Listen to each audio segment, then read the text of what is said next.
తెలుగు శ్రోతలందరికీ నమస్కారం అండి. మన అలనాటి కథలు ఎవర్ గ్రీన్ స్టోరీస్ ఛానల్కి మీ అందరికీ స్వాగతం. నీకు నేనున్నా నవల వింటున్నామండి. రచన శ్రీమతి అంగులూరి అంజనీదేవి గారు. ఇక ఆలస్యం చేయకుండా మనం కథలోకి వెళ్ళిపోదామండి. వీడియో చూసిన వెంటనే లైక్ చేసి షేర్ చేసి తప్పకుండా సబ్స్క్రైబ్ చేసుకోండి. మన ఛానల్ని బెల్ ఐకాన్ యాక్టివేట్ చేసుకోండి. పద్మ, అక్కడ నేను ఒక అమ్మాయిని చూశాను అన్నాడు మనోహర్. నెత్తి మీద పిడుగు పడ్డట్లు అదిరిపడింది పద్మ. ఏమిటి, అమ్మాయిని చూసావా? ఉండు, నేను మా అమ్మతో చెప్పి నీ పని చెబుతాను అంటూ వెంటనే శివంగిలా లేచింది పద్మ. ఏమిటి, మీ అమ్మతో చెబుతావా? అయినా నేను ఏం చెప్పానని మీ అమ్మతో చెప్పడానికి అంటూ ఆశ్చర్యపోయాడు మనోహర్. నువ్వేం చెప్పకపోయినా ఏదో ఉంది నీ మనసులో. ఎప్పుడైనా ఇలా నాతో ఓ అమ్మాయిని గురించి మాట్లాడావా? మాట్లాడితే నేను తట్టుకోగలనా? ఇదిగో మావయ్య, నేను నీ కాబోయే భార్యను. నువ్వు నా ఒక్కదానికే సొంతం అంది పద్మ. అలాగని నీకు నేను ఏమైనా బాండ్ రాసిచ్చానా ఎప్పుడైనా? ఏది చూపించు అన్నాడు పద్మ వైపు చూస్తూ మనోహర్. తిక్కరేగింది పద్మకి. ఉండు, నేను మా అమ్మమ్మతో చెప్తాను. ఈరోజు నీకేదో అయింది, పిచ్చి పిచ్చిగా మాట్లాడుతున్నావు అంటూ చకచకా నడుచుకుంటూ మనోహర్ కన్నా ముందే ఇంటికెళ్ళింది పద్మ. ఇంటికెళ్ళగానే జరిగింది మొత్తం తులసమ్మతో చెప్పింది పద్మ. మనోహర్ పొలం నుండి ఇంటికి రాగానే మండిపడింది తులసమ్మ. బయట కాసే ఎండకన్నా తీవ్రంగా ఉన్నాయి తులసమ్మ చూపులు. ఏరా మనోహర్, పద్మ చెప్పింది నిజమేనా? నువ్వు వచ్చినప్పటి నుండి నేను గమనిస్తూనే ఉన్నాను. నీ వ్యవహారం తేడాగానే ఉంది. ఏంటి కథ అంది తులసమ్మ. కథ లేదు, కవిత లేదు. దాని మాటలు నువ్వు కూడా నమ్ముతున్నావా అమ్మా అంటూ తేలిగ్గా తీసి పారేశాడు మనోహర్. నేను నమ్ముతున్నాన్రా. అక్కడ నువ్వు అమ్మాయిని ప్రేమించావటగా పద్మ చెప్పింది అంటూ అప్పుడే లోపలికొచ్చింది పార్వతి. అక్కను చూడగానే ఆశ్చర్యపోతూ నవ్వాడు మనోహర్. నీతో కూడా చెప్పిందా?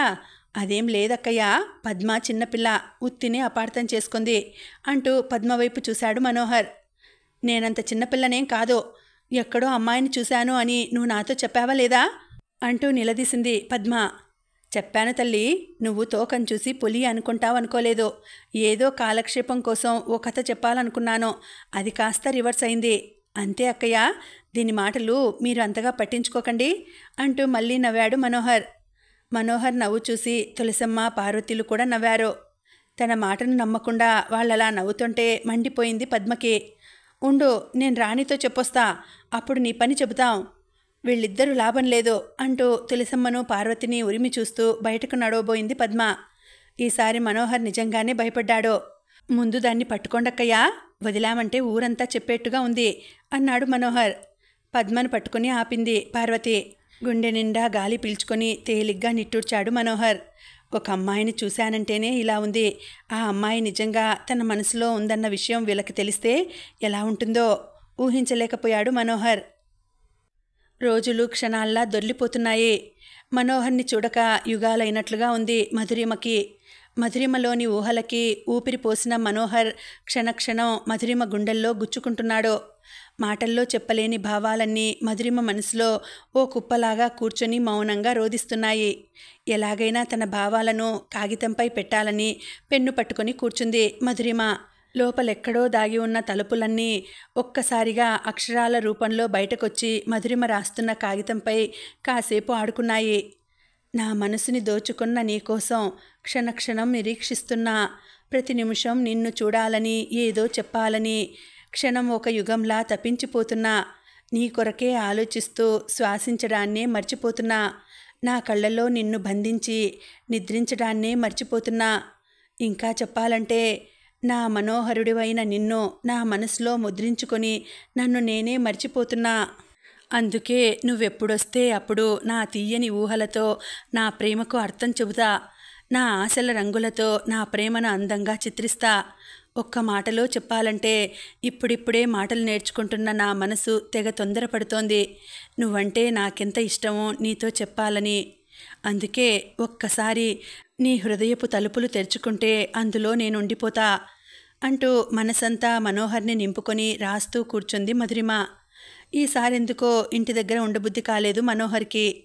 చదివేది చాలా ఉందని ఇంట్లో అబద్ధం చెప్పి హైదరాబాద్ వచ్చాడు. రాగానే దాహంగా అనిపించి వసంతమ్మను మంచినీళ్ళు అడగాలని డోర్ తట్టాడు.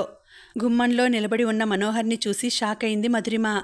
రాస్తున్న కాగితాలపై పెన్ను అలాగే పెట్టి లేచి నిలబడింది. ఇన్ని రోజులు క్షణమో యుగమైనట్లు మనోహర్ కోసం ఎదురు చూస్తున్న మధురిమకు అనుకోకుండా మనోహర్ ప్రత్యక్షం కావటం ఆనందంగా ఉంది. సెలవులు పూర్తి కాకుండానే వచ్చిన మనోహర్ని చూసి ఆశ్చర్యపోతూ అలాగే నిలబడింది. తనను చూడగానే మధురిమ కళ్ళు కాంతిపుంజాలు కావటం మనోహర్ గమనించాడు. రండి, ఎప్పుడొచ్చారు అంటూ లోపలికి ఆహ్వానించింది మధురిమ. ఇప్పుడే వచ్చాను, దాహంగా ఉంది, మంచినీళ్లు కావాలి అంటూ లోపలికొచ్చాడు. ఇప్పుడు మధురిమను చూడగానే మనోహర్ మనసు కుదుటపడింది. ఉండండి, ఇప్పుడే తెస్తాను అంటూ లోపలికెళ్ళింది మధురిమ. అక్కడే నిలబడ్డాడు మనోహర్. అలాగే నిలబడి కాగితంపై మధురిమ రాసిన కవితను చదువుతున్నాడు. గ్లాస్తో మంచినీళ్లు తెచ్చింది మధురిమ. తను అంతవరకు రాసిన కవిత చదువుతున్న మనోహర్ని చూస్తూ అలాగే నిలబడింది మధురిమ. కవిత చదవటం పూర్తి అయ్యాక మధురిమ వైపు తిరిగి మంచినీళ్ల గ్లాసు అందుకున్నాడు. మీ పర్మిషన్ తీసుకోకుండా మీ భావ కవితను చదివినందుకు మన్నించండి. కవిత మాత్రం చాలా బాగుంది, హార్ట్కి టచ్ అయ్యేలాగా ఉంది అంటూ మధురిమను మెచ్చుకున్నాడు. హార్ట్కి టచ్ అవ్వాలని రాశాను అంది మంచినీళ్లు తాగుతున్న మనోహర్నే చూస్తూ. అనుకున్నానులేండి, కానీ ఎవరి హార్ట్కి టచ్ అవ్వాలని రాశారో తెలుసుకోవచ్చా అంటూ తన వైపే చూస్తున్న మధురిమ వైపు చూశాడు. అది కూడా ఇప్పుడే చెప్పాలా? దానికి కాస్త టైం ఉందిలేండి. ముందు మీరిలా కూర్చోండి, నేనిప్పుడే వస్తాను అంటూ మనోహర్కి దగ్గరగా ఓ కుర్చీని లాగి కూర్చోమంది మధురిమ. మధురిమ తన పట్ల చూపిస్తున్న చొరవకి సంతోషంగా ఉంది మనోహర్కి. మధురిమ చెప్పినట్లే టక్కున కుర్చీలో కూర్చున్నాడు మనోహర్. మధురిమ ఎలా చెబితే అలా చేయాలని ఉంది మనోహర్కి.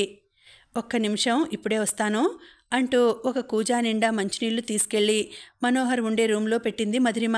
వెంటనే పవిట కొంగును నడుంకి బిగించి చకచకా రూమ్ అంతా క్లీన్ చేసింది. పక్క బట్టలు మార్చి వేరే బెడ్షీట్ వేసింది. అక్కడక్కడ పడి ఉన్న బుక్స్ అన్నీ తీసి ఓ చోట పెట్టింది. మనోహర్కి ఇంకేం పని లేకుండా ఇల్లంతా చక్కగా సర్దింది.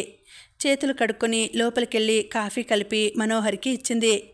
మీరు కూడా కాఫీ తీసుకోండి అంటూ మధురిమ ఇచ్చిన కాఫీ కప్ అందుకున్నాడు మనోహర్. అలాగే అంటూ తను కూడా ఓ కప్పు కాఫీ తెచ్చుకొని మనోహర్కి ఎదురుగా త్రాగుతూ కూర్చుంది.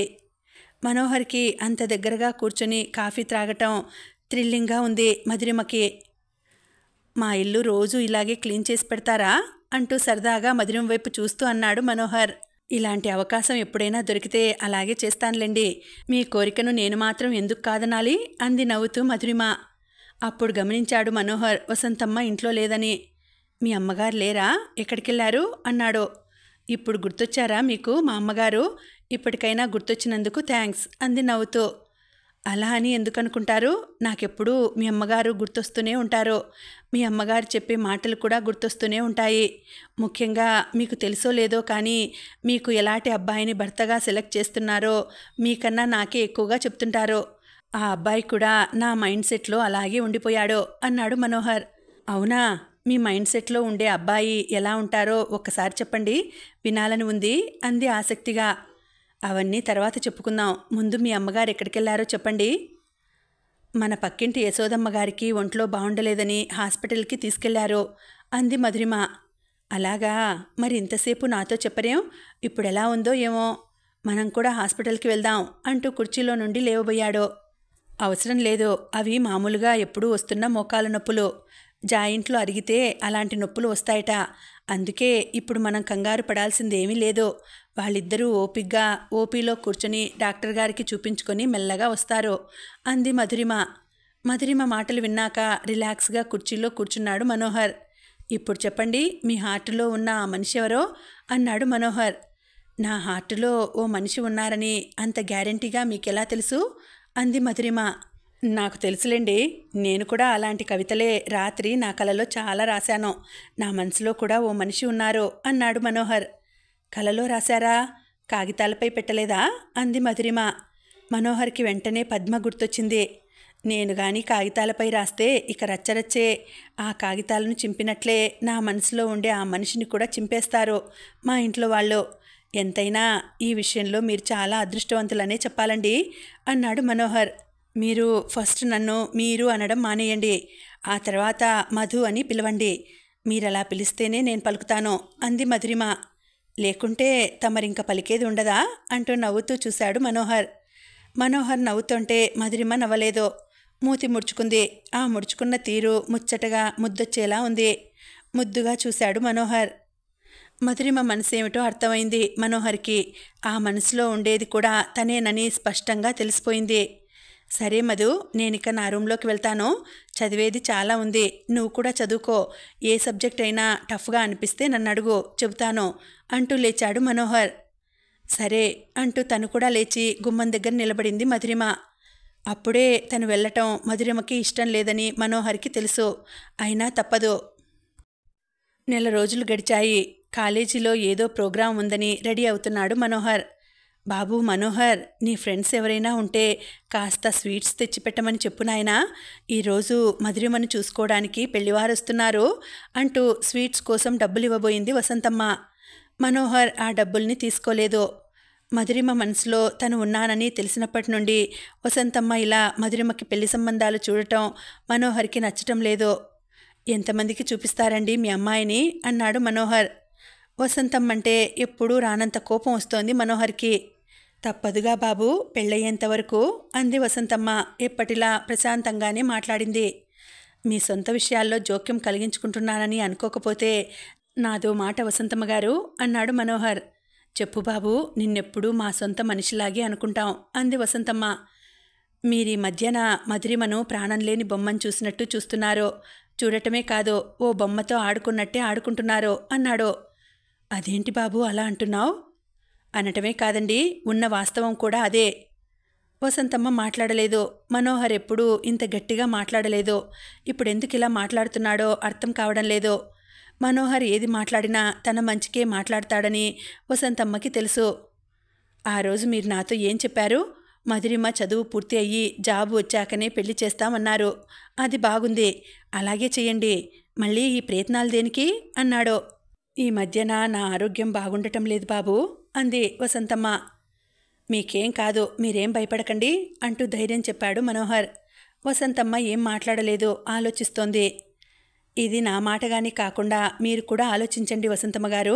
మధురిమకు ఉద్యోగం ఉంటే కట్నం కూడా తక్కువే అడుగుతారు. అప్పుడు ఇంకా మంచి సంబంధాలు వచ్చే అవకాశం కూడా ఉంది అన్నాడు మనోహర్. మనోహర్ మాటలు వసంతమ్మకి నచ్చాయి. సరే బాబు, చిన్నవాడివైనా బాగా ఆలోచించి మాట్లాడుతున్నావు. మధురిమ పెళ్లి విషయంలో నువ్వు చెప్పినట్లే కొంతకాలం ఆగుతాను. తర్వాత ఎలా జరగాలని రాసిపెట్టి ఉంటే అలా జరుగుతుంది. ఏది మన చేతుల్లో లేదు అంటూ స్వీట్స్ తెప్పించే పని ఆపుకుని తన ఇంట్లోకి వెళ్ళింది వసంతమ్మ.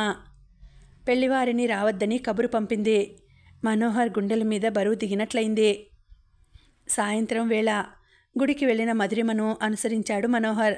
అప్పుడే తలస్నానం చేసి జడ అల్లుకొంది కాబోలు. మధురిమ జుట్టు పట్టు కుచ్చులా మెరుస్తోంది. గాలి తాకిడికి అప్పుడప్పుడు కదులుతూ ఆమె ముఖానికి కొత్త అందాన్ని ఇస్తోంది. దైవదర్శనం అయ్యాక ఆ గుడిలోనే ఓ పక్కగా కూర్చున్నారు మధురిమ, మనోహర్. వాళ్ళిద్దరూ మాట్లాడుకోవాలనుకున్నప్పుడల్లా అలా గుడికి వస్తుంటారు. ఏదో ఆలోచిస్తున్న దానిలా కొద్దిగా తల వంచుకుని కూర్చుని ఉన్న మధురిమను పరిశీలనగా చూశాడు మనోహర్. మధురిమలో చూస్తున్న కొద్దీ ఇంకా చూడాలనిపించే అందం ఉంది. ఆ అందాన్ని మించిన వ్యక్తిత్వం ఉంది. ఆ వ్యక్తిత్వంలో కూడా ఏదో ప్రత్యేకత, పరిపూర్ణత ఉన్నాయి. అవి పద్మలో లేవు. పద్మలో లేని ప్రత్యేకతలు మధురిమలో కనిపిస్తూ మనోహర్ హృదయాన్ని బలంగా తాకుతున్నాయి. తల ఎత్తి తన వైపే చూస్తున్న మనోహర్ని చూసి మెల్లగా నవ్వింది మధురిమ. ఏమిటి మధు, నవ్వుతున్నావు అన్నాడు మనోహర్. ఏం లేదు, మీరు నన్నే చూస్తుంటే అంది. నిన్ను చూసినంత ఇష్టంగా ఇక ముందు ఏ అమ్మాయిని చూడనేమో అనిపిస్తోంది మధు అంటూ ప్రసాదంతో పాటు పూజారి ఇచ్చిన పువ్వుని తీసి మధురిమకి ఇచ్చాడు మనోహర్. మనోహర్ ఇచ్చిన పువ్వుని జడలో పెట్టుకుంది మధురిమ. మధు, నీ పెళ్లి చెయ్యాలని మీ అమ్మగారు ఎందుకింత తొందరపడుతున్నారు? అప్పుడే ఏం వయసు మించిపోయిందని నీకు అడిగాడు మనోహర్. నాకు వయసు మించిపోయిందని కాదు, అమ్మకి వయసు అయిపోతోందని.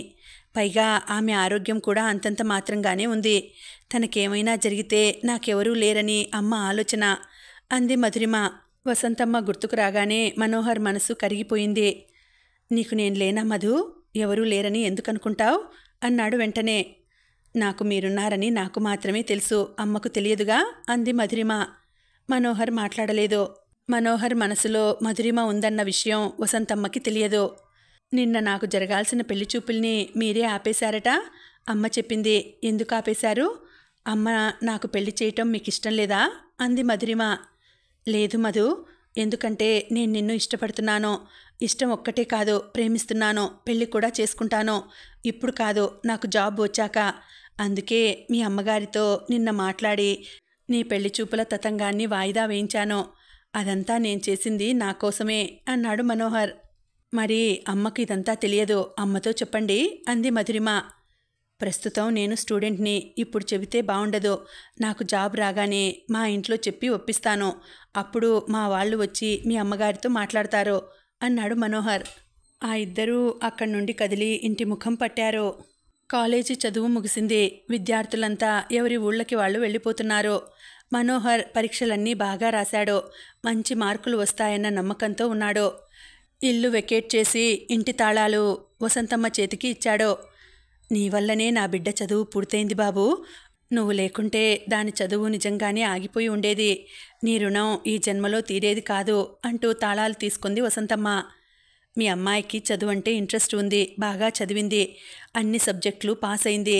ఇందులో నాదేమీ లేదు అంటూ వసంతమ్మ దగ్గర సెలవు తీసుకున్నాడు మనోహర్. లోపల నుండి తననే చూస్తున్న మధురిమను గమనించాడు మనోహర్. వెళ్ళొస్తానని వసంతమ్మకు తెలియకుండా మధురిమకు సైగ చేశాడు మనోహర్. ఆ తర్వాత ఊరెళ్ళాలని స్టేషన్ దగ్గరికి వెళ్ళారు కృష్ణ, మనోహర్. ట్రైన్ లేట్ అని అనౌన్స్ చేశారు. అక్కడే ఓ చోట కూర్చున్నారు కృష్ణ, మనోహర్. కృష్ణ, హరి ఎగ్జామ్స్ బాగా రాయలేదని అందరూ అనుకుంటున్నారా? ఎందుకని రాయలేదు? రామకృష్ణ రూమ్లో ఉండి బాగానే చదివాడు కదా అన్నాడు మనోహర్. వాడి ముఖం, వాడు గట్టిగా ఓ గంటన్నా చదివాడా? ఎప్పుడు చూసినా ఏ అమ్మాయి ఎలాంటిదో, ఏ అమ్మాయి ఎవరి వైపు చూస్తోందో, ఏ అమ్మాయి ఏ బాయ్ ఫ్రెండ్ని మెయింటైన్ చేస్తోందో, ఇదే కదరా వాడి రీసెర్చ్. వాడి సంగతి మనకు తెలియందేముంది అన్నాడు కృష్ణ. మాట్లాడలేదు మనోహర్. అయినా వాడికి ఉండే తెలివితేటలకి వాడు ఏదో ఒక దారి కొట్టుకునైనా బ్రతుకుతాళ్లేరా. కానీ మన పరిస్థితే ఘోరం అన్నాడు కృష్ణ. ఘోరం దేనికిరా? అర్థం కాక అడిగాడు మనోహర్. మనకి జాబ్స్ రాకుంటే మన ఇంట్లో వాళ్ళు మనల్ని ఇంట్లో ఉంచరు. అప్పుడు మన పరిస్థితి ఘోరం కాక ఇంకేముంది అంటున్న కృష్ణకి నిరుద్యోగ పర్వం ఇప్పటి నుండే గుర్తొస్తోంది. నా భయం కూడా అదేరా. మధురిమ నన్ను ప్రేమిస్తోంది. ఈ పరిస్థితుల్లో నేను ఏం చేయాలో నాకు అర్థం కావటం లేదు అన్నాడు మనోహర్. ఉలిక్కిపడ్డాడు కృష్ణ. నువ్వు చెబుతున్నది నిజమా మనోహర్? అయినా నువ్వు మధురిమను ప్రేమించనప్పుడు నీకు బాధేముంది? ఆ అమ్మాయి ప్రేమించి తర్వాత చల్లబడుతుంది. ఇక ముందు మనం ఎలాగూ ఇక్కడికి రాము. జాబ్స్ వచ్చాక ఎవరు ఎక్కడుంటామో కూడా తెలియదు అన్నాడు కృష్ణ తేలిగ్గా తీసిపారేస్తూ. లేదు కృష్ణ, మధురిమను నేను కూడా ప్రేమిస్తున్నాను అన్నాడు మనోహర్. షాక్ అయ్యాడు కృష్ణ. నీది ప్రేమ కాదు మనోహర్, జాలి. నీ వల్ల ఆ అమ్మాయికి అన్యాయం జరిగిందన్న బాధ అన్నాడు. అన్యాయం జరిగితే ఏదో ఒక హెల్ప్ చేసి చేతులు దులుపుకుంటాం, కానీ ప్రేమిస్తామా కృష్ణ? ఒక్క మాటలో చెప్పాలంటే మధురిమ నాకు తపస్సు లేని వరంరా. దేవుడు ఆ అమ్మాయిని నా కోసమే పుట్టించాడు. దీన్ని నువ్వు జోక్గా తీసుకోకు అన్నాడు మనోహర్. అయినా మీ అక్కయ్య కూతురు పద్మ ఉండగా నీకు మధురిమపై ప్రేమేలా పుడుతుంది?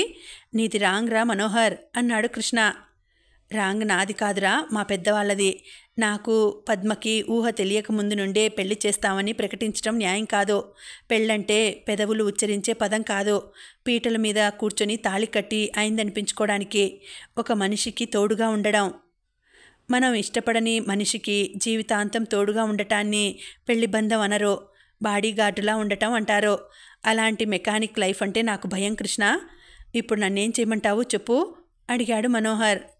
ఏం చెప్పమంటావురా? అయినా పద్మకేం తక్కువ? అనవసరంగా నువ్వు భయపడుతున్నావు. తక్కువని కాదురా, మా ఇద్దరికీ వయసులో చాలా తేడా ఉంది. అంత చిన్నపిల్లతో నా ఆలోచనలు అభిరుచులు కలవవు, అభిప్రాయాలు కూడా వేరుగా ఉంటాయి.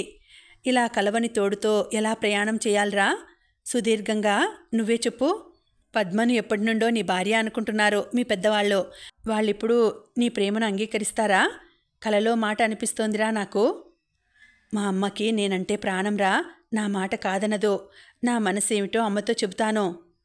అది బెటర్ మనోహర్. మీ అమ్మ ఉండేది పల్లెటూరైనా బుక్స్ బాగా చదువుతారన్నావుగా, అర్థం చేసుకుంటారు. ముందు నువ్వు ఆ పని చెయ్యి అంటూ సలహా ఇచ్చాడు కృష్ణ.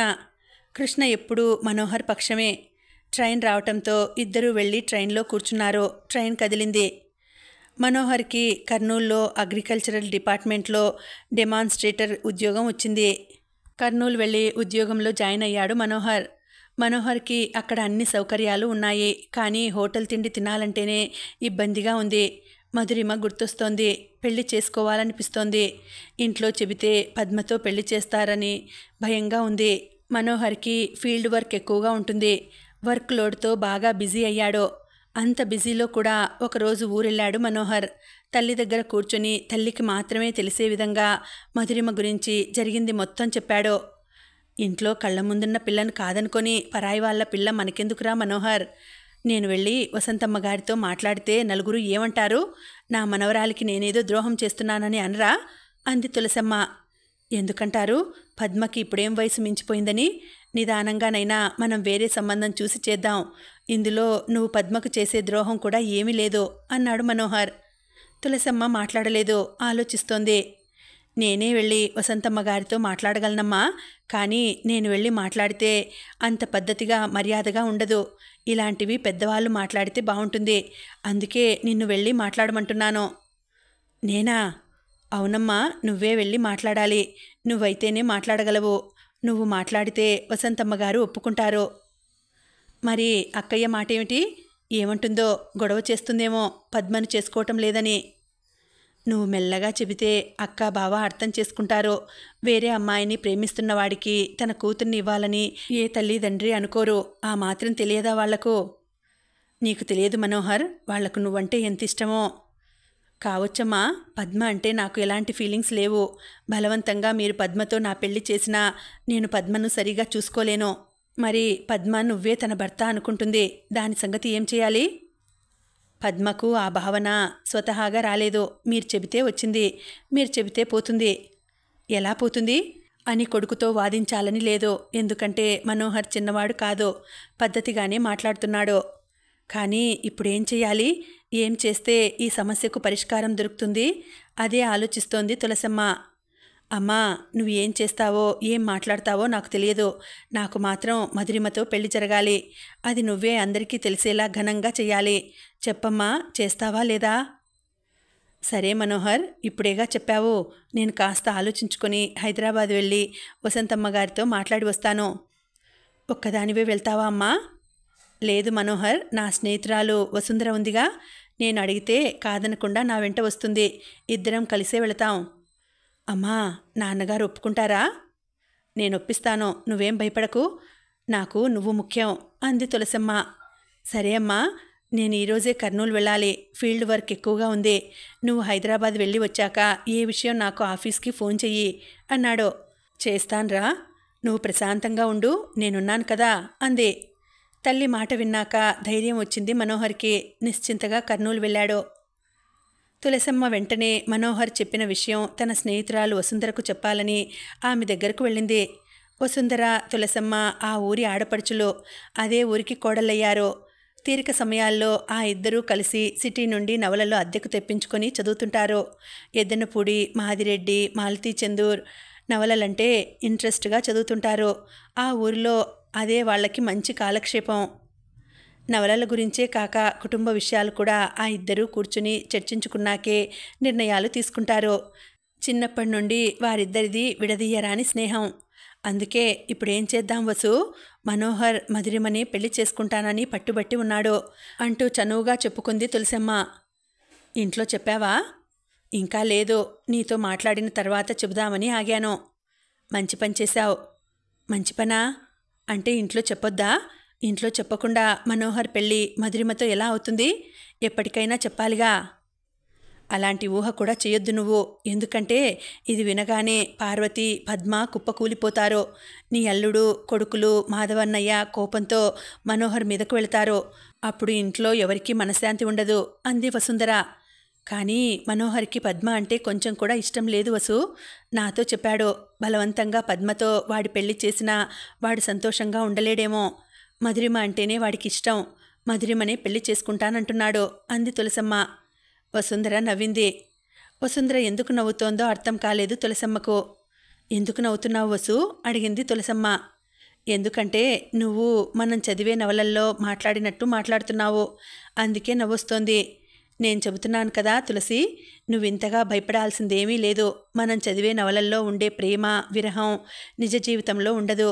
అది కేవలం కవుల కల్పన. నిజానికి ఇలాంటి విషయాలను మగవాళ్ళు చొక్కా దులిపేసుకున్నట్లు దులిపేసుకుని వెళ్తుంటారు తెలుసా అంది. కావచ్చేమో, కానీ నా కొడుకు అలాంటివాడు కాదు వసు. వాడలా దులుపుకునే రకం కాదు. అందుకే మనిద్దరం హైదరాబాదు వెళ్దాం. అక్కడ మధురిమను చూసి వసంతమ్మ గారితో మాట్లాడి వద్దాం. ఆ తర్వాత నేను మా ఇంట్లో వాళ్లతో మాట్లాడి ఒప్పిస్తాను అంది తులసమ్మ. నువ్వెందుకిలా ఆలోచిస్తున్నావు తులసి? దీనివల్ల నీకెన్ని బాధలొస్తాయో తెలుసా అంది వసుంధర. నాకేం వస్తాయి, నాకేం రావు అంది తులసమ్మ. నీకసలు బొత్తిగా ముందు చూపు లేదు, అందుకే ఇలా మాట్లాడుతున్నావు. లేకుంటే సొంత మనవరాల్ని వదిలి మధురిమను చేసుకుంటాననటం ఏమిటి? నీ గురించేమీ ఆలోచించుకోవా? ఏముంది నా గురించి అంది. ఏముందంటే, ఇప్పుడున్న నీ ఇద్దరి కోడళ్ళు నీకు పరాయివాళ్ళు. వాళ్ళు నీ ముసలితనంలో నిన్ను చూడరు. కనీసం ఈ కొడుక్కైనా నీ మనవరాల్ని చేసుకుంటే నీకా భయమే ఉండదు. లేనిపోని ఆలోచనలు, భయాలు వదిలేయి. మహా అయితే మనోహర్ పద్మం చేసుకుంటే మధురిమను మర్చిపోలేక కొద్ది రోజులు ఇబ్బంది పడతాడేమో. ఆ తర్వాత మామూలైపోతాడు. ఇలా ఎంతమంది లేరు అంది వసుంధర. అది కాదు వసు. నువ్వింకేం మాట్లాడకు తులసి. మరి మనోహర్కి నేనేం చెప్పాలి వసు? హైదరాబాద్ నిన్ను తీసుకొని వెళ్తానని చెప్పాను. చెప్పావులే, చెబితే ఇప్పుడు ఏమైంది? మనోహర్ అడిగినప్పుడు ఏదో ఒకటి చెబితే సరిపోతుంది. ఏం చెప్పాలి వసు? నాకేం తోచటం లేదు. నువ్వేమీ కంగారు పడకు తులసి. నేను బాగా ఆలోచించి మనోహర్కి ఏం చెప్పాలో చెబుతాను. అలాగే వసు, నువ్వు ఏం చెబుతావో నాకు తెలియదు. మనోహర్ మాత్రం పద్మను పెళ్లి చేసుకోవటానికి ముందుకు రావాలి. వస్తాడు తప్పకుండా అంది వసుంధర నమ్మకంగా. తులసమ్మ ఇంటికెళ్ళింది. వసుంధర ఏం చెప్పిందో ఏమో. ఒక వారం రోజులు ఆగి మనోహర్ ఆఫీస్కి ఫోన్ చేసింది తులసమ్మ. మనోహర్ ఆతృతగా ఫోన్ ఎత్తి, హలో అమ్మా, హైదరాబాద్ వెళ్ళావా అన్నాడు. వెళ్ళాను మనోహర్ అంది తులసమ్మ. మధురిమను చూశావా? వసంతమ్మ గారితో మాట్లాడావా అన్నాడు. మధురిమను చూడలేదు, కానీ వసంతమ్మ గారితో మాట్లాడాను మనోహర్ అంది తులసమ్మ. ఏమన్నారమ్మా? నువ్వు చాలా మంచివాడివని మెచ్చుకుంది మనోహర్. అది కాదమ్మా, ఆమె ఆర్థికంగా కొంచెం ఇబ్బందుల్లో ఉన్నారు. కట్నం లేకుండానే మధురిమను చేసుకుంటామని చెప్పలేదా? చెప్పలేదు. మనకన్నా ముందే మధురిమను ఎవరో కట్నం లేకుండానే పెళ్లి చేసుకున్నారట. ఇప్పుడు మధురిమ హైదరాబాద్లో లేదు, భర్తతో గుజరాత్లో ఉందట. అందుకే మధురిమను నేను చూడలేదు అంది. షాక్ తిన్నాడు మనోహర్. అమ్మా, నువ్వు చెబుతున్నది నిజమా అడిగాడు. ఇదేమైనా చిన్న విషయమా మనోహర్ అబద్ధం చెప్పడానికి? అయినా నీతో అబద్ధం ఎందుకు చెబుతాను? మధురిమతో నీ పెళ్లి చేయాలనేగా అంత దూరం వెళ్ళాను. ఈ వారంలోనే వసంతమ్మ గారు కూడా గుజరాత్ వెళ్తారట. ఇక ముందు అక్కడే ఉంటానన్నారు. అల్లుడు రమ్మంటున్నాడని చెప్పింది. అలాగా, నేనొకసారి వెళ్ళి ఆవిడతో మాట్లాడిరానా అమ్మా? ఏముందిరా మాట్లాడటానికి ఆవిడతో? అక్కడ ఏం సమాధానం ఉందని వెళ్తావు? ఏ ఆశతో వెళ్తావు? గుజరాత్లో ఉండే మధురిమను మళ్ళీ పెళ్ళేమైనా చేసుకోగలవా? అది కాదమ్మా. నువ్వు ఇక హైదరాబాద్ గురించి మర్చిపో మనోహర్. మధురిమ ఇప్పుడు మన వస్తువు కాదు. ఇలా జరిగిందేమ్మా?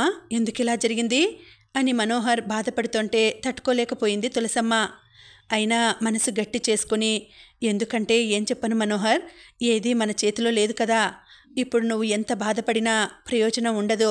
అది తెలిసి కూడా బాధపడటం అవివేకం. మధురిమ అక్కడెక్కడో గుజరాత్లో తన భర్తతో సుఖంగా ఉంది. నువ్వు కూడా పద్మను పెళ్లి చేసుకుంటే మధురిమను మర్చిపోవచ్చు. ఈరోజే నేను మీ నాన్నగారు వెళ్ళి అక్కాబావలతో మాట్లాడి వస్తాం. వద్దమ్మా, నువ్వలా అనకు మనోహర్. నువ్విప్పుడు ఒంటరిగా ఉండటం అంత మంచిది కాదు. పద్మను పెళ్లి చేసుకో. అమ్మా, నేను పద్మను పెళ్లి చేసుకోను. మధురిమ లేనప్పుడు పద్మను తప్ప ఎవరిని చేసుకున్నా నేను ఒప్పుకోను. మధురిమ అంటే నువ్వు ప్రేమించావు కాబట్టి ఒప్పుకున్నాను. ఇప్పటికే పద్మ నీ భార్య అని పేరు పడిపోయింది. నువ్వు చేసుకోకపోతే దానికి పెళ్లి కాదు. దానికి పెళ్లి కాకుంటే అక్క బ్రతకదు అంది.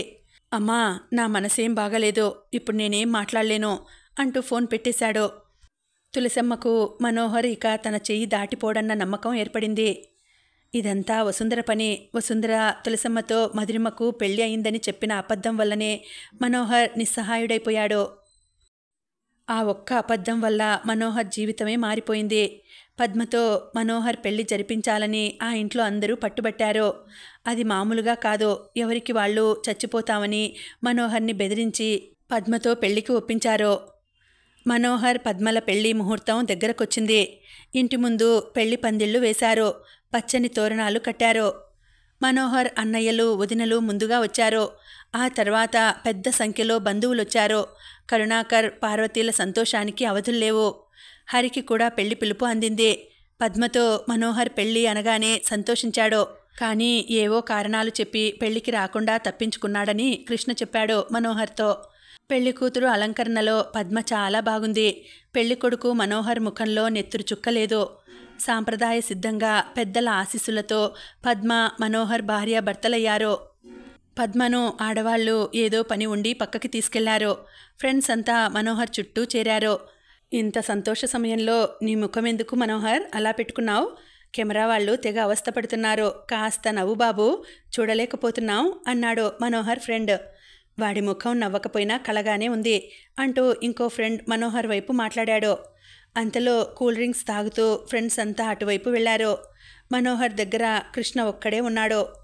వాళ్లతో కలిసి వెళ్లకుండా తన దగ్గరే నిలబడి ఉన్న కృష్ణ వైపు చూశాడు మనోహర్. ఎప్పుడైనా ఎంతో హుషారుగా, ఉత్సాహంగా ఉండే మనోహర్ ఇప్పుడెంతో నిరాశగా, నిర్లిప్తంగా కనిపించాడు కృష్ణకి. మనోహర్ ఎందుకలా ఉన్నాడో ఒక్క కృష్ణకి తప్ప ఇంకెవరికీ తెలియదు. మనోహర్, ఇంత వైభవంగా జరుగుతున్న నీ పెళ్లిని చూసి ప్రతి ఒక్కరూ నీ అదృష్టాన్ని పొగుడుతున్నారా? నువ్వేమో ఇలా ఏదో పోగొట్టుకున్నవాడిలా ఉన్నావు. నేనేం పోగొట్టుకున్నానో నీకు తెలియదా కృష్ణ? తెలుసురా, కానీ ఇక్కడ వీళ్లలో ఒక్కరికి కూడా నువ్వెందుకిలా ఉన్నావో తెలియదు. తెలుసుకోవాల్సిన అవసరం కూడా ఎవరికీ లేదు. అయినా నాకు తెలియక అడుగుతా, ఇప్పుడు నువ్వు ఇంతగా బాధపడటం అవసరం అంటావా మనోహర్ అన్నాడు కృష్ణ. మనోహర్ మాట్లాడలేదు.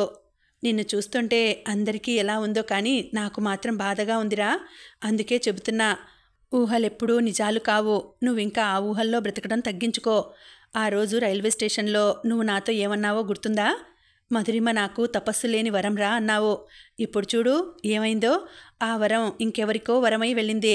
అందుకేరా ఇలాంటివన్నీ గతంలోకి నెట్టేసుకుంటూ మర్చిపోతుండాలి, మనసులో పెట్టుకోకూడదు అన్నాడు కృష్ణ. మౌనంగా విన్నాడు మనోహర్. మనోహర్ బాధగా ఉంటే చూడలేకపోతున్నాడు కృష్ణ. ఒక్కసారి మీ వాళ్ళని చూడరా మనోహర్. ఈ పెళ్లి వల్ల వాళ్ళు ఎంత సంతోషంగా ఉన్నారో. ఇదేరా మనిషికి కావాల్సింది అన్నాడు కృష్ణ. వెంటనే కృష్ణ వైపు చూశాడు మనోహర్. తనను చూసి కృష్ణ పడుతున్న బాధను గమనించాడు. అయినా మనిషికి ఏది కావాలో తెలుసుకోలేనంత చిన్నపిల్లాడినా కృష్ణ నేను. ఎందుకురా నేనంటే ఇంత ప్రేమ నీకు అన్నాడు మనోహర్. ఇంకేం మాట్లాడలేక మనోహర్ని గట్టిగా కౌగిలించుకున్నాడు కృష్ణ. దేవుడు ఎందుకో వద్దనుకున్న వాటిని దగ్గర చేసి తమాషా చూస్తాడు. కావాలనుకున్న వాటిని దూరంగా విసిరేసి ఆడుకుంటాడు. అప్పుడప్పుడు కొడుకు మొహంలోకి చూస్తూ ఆ ముఖంలోని బాధను గమనిస్తున్న తులసమ్మకి తను చెప్పిన అబద్ధం బాణంలా గుచ్చుకుంటోంది. వసుంధర మాత్రం తులసమ్మ పక్కనే సంతోషంగా తిరుగుతోంది. పెళ్లికొచ్చిన ఆడవాళ్లకి మర్యాదలు చేస్తోంది. వాళ్ళు కట్టుకున్న చీరల రేట్లు, పెట్టుకున్న నగల రేట్లు తెలుసుకుంటూ అందరి దృష్టి తన మీద పడేలా సందడిగా తిరుగుతోంది. రోజులు క్షణాల్లా గడిచిపోతున్నాయి. పద్మ, మనోహర్ కర్నూల్లో కాపురం పెట్టారు. 2 సార్లు గుండెపోటు వచ్చిన వసంతమ్మకి 3వసారి కూడా వచ్చింది. అది చూసి పరిగెత్తుకుంటూ వెళ్ళి ఎదురింట్లో ఉండే దామోదర్ రెడ్డిని పిలిచింది మధురిమ. జాలిగుండెగల దామోదర్ రెడ్డి వసంతమ్మకు అంతకుముందు 2 సార్లు గుండెపోటు వచ్చినప్పుడు కూడా హాస్పిటల్లో చేర్పించి గట్టి ట్రీట్మెంటే ఇప్పించారు. ఈసారి ఆయన ప్రయత్నం విఫలమైంది. కన్న బిడ్డను ఒంటరిదాన్ని చేసి ఆ బిడ్డ బరువు బాధ్యతల్ని దామోదర్ రెడ్డికి అప్పగించి కన్ను మూసింది వసంతమ్మ. మధురిమను తమ సొంత బిడ్డలా స్వీకరిస్తామని వసంతమ్మ చనిపోయే ముందు వసంతమ్మకు హామీ ఇచ్చారు దామోదర్ రెడ్డి దంపతులు.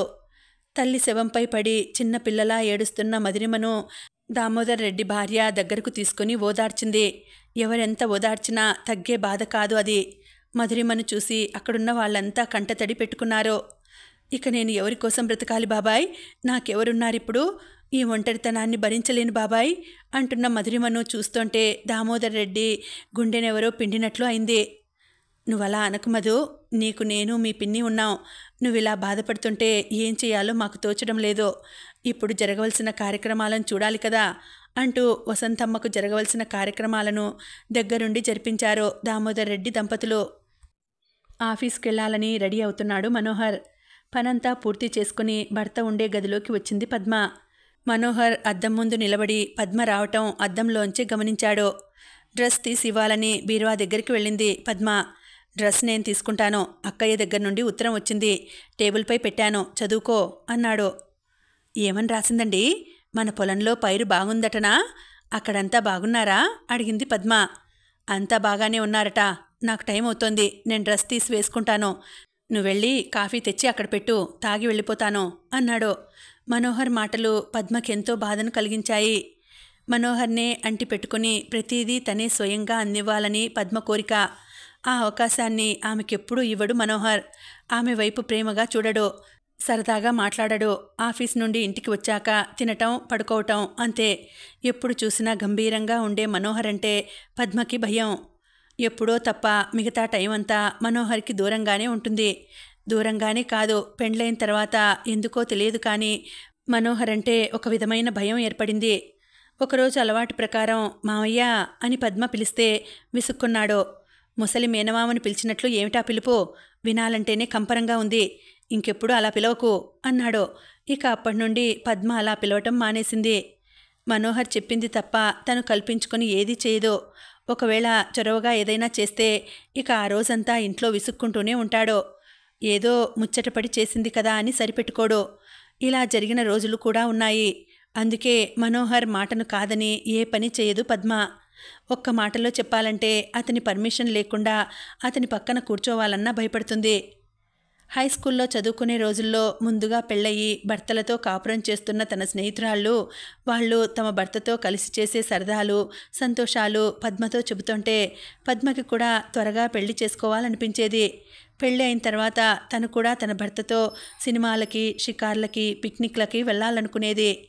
సిటీ లైఫ్ గొప్పగా ఎంజాయ్ చేయాలనుకునేది. కానీ ఈనాడు తనకి ఒక్క కోరిక కూడా తీరలేదు. తను ఒకప్పుడు కన్న కలలన్నీ ఊహలేనని తన మనసుకి సర్ది చెప్పుకుంది. భర్తలంతా ఇలాగే ఉంటారనుకుంది. మనోహర్ ప్రవర్తనకి అలవాటు పడింది. మనోహర్ చెప్పినట్లే కాఫీ తెచ్చి టేబుల్పై పెట్టింది. కాఫీ తాగి ఆఫీస్కి వెళ్ళిపోయాడు మనోహర్. ఇంకా ఉందండి, కథ కొనసాగుతుంది. మళ్ళీ వచ్చే వీడియోలో తర్వాతి భాగం తెలుసుకుందామండి. అంతవరకు సెలవు. నమస్తే.